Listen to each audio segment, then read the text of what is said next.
everybody. I want to thank you all for coming here. My name's Patrick Kingshill. I'm going to talk to you today about a trip I took to China last June. And I'm just going to get right to it. Can I get the lights, please? Thanks, buddy.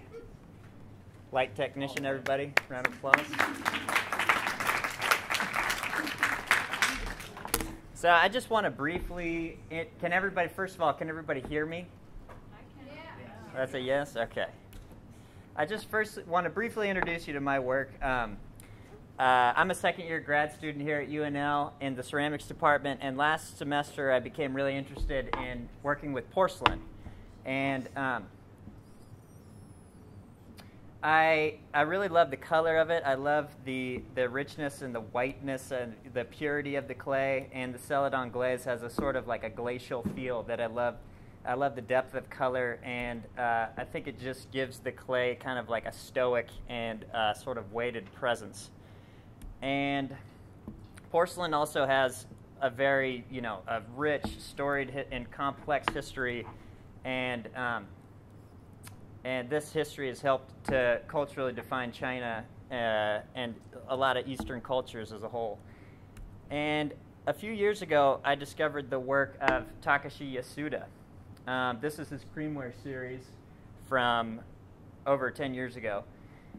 I really thought that these handles were like really inviting, and I think it had an interesting take on ergonomics and utility. It was really exciting to me, this work, and the way that he constructed the forms was something I'd never seen, and I hadn't really ever wanted to hold something as much as these pots, like something that I couldn't actually hold because it was just an image. I became really fascinated in Takashi's work and really just his life in general. He was born in Japan. He moved to England when he was 25 and taught ceramics. I mean, he taught ceramics all over Europe, and he's been living in Jingdezhen, China for the last just about 13 years, going on 14 years. His current body of work uses the world-famous Chinese porcelain. And just last summer, I applied to the MacKenzie Advancement Award, which is a grant, a travel research grant offered by the Northern Clay Center in Minneapolis. And I received the grant, and without them, obviously, I wouldn't be able to go to China, and I'm extremely grateful to them.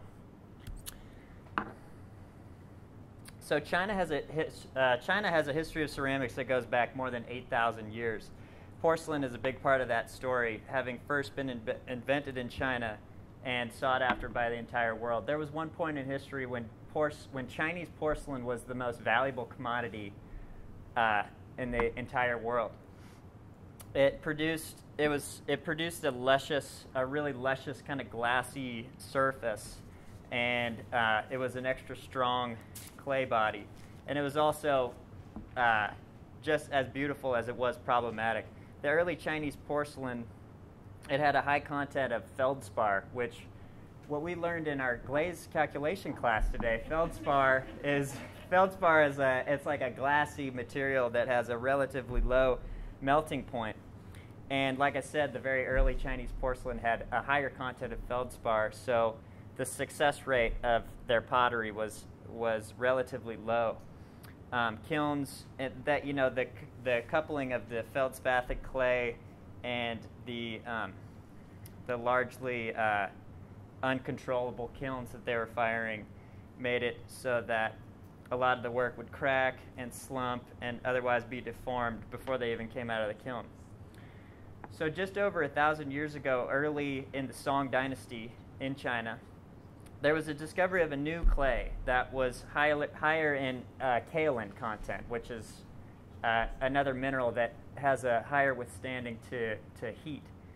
And the mines of this higher kaolin content clay were primarily found in a city along the Changjiang River. Pardon my horrible pronunciation of these Chinese names. I'm still working on that.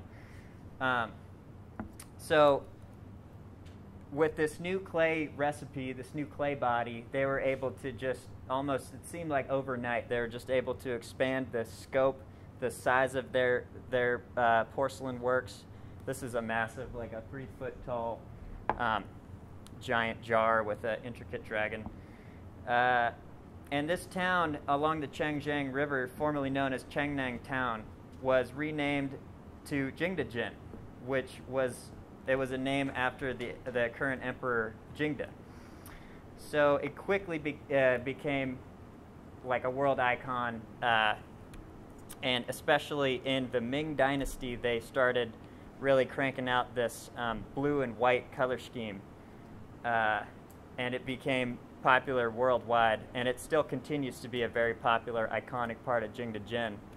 And it's even a way that they use it to indicate cross signals at traffic stops. This is actually a handmade porcelain cylinder that encases a street light.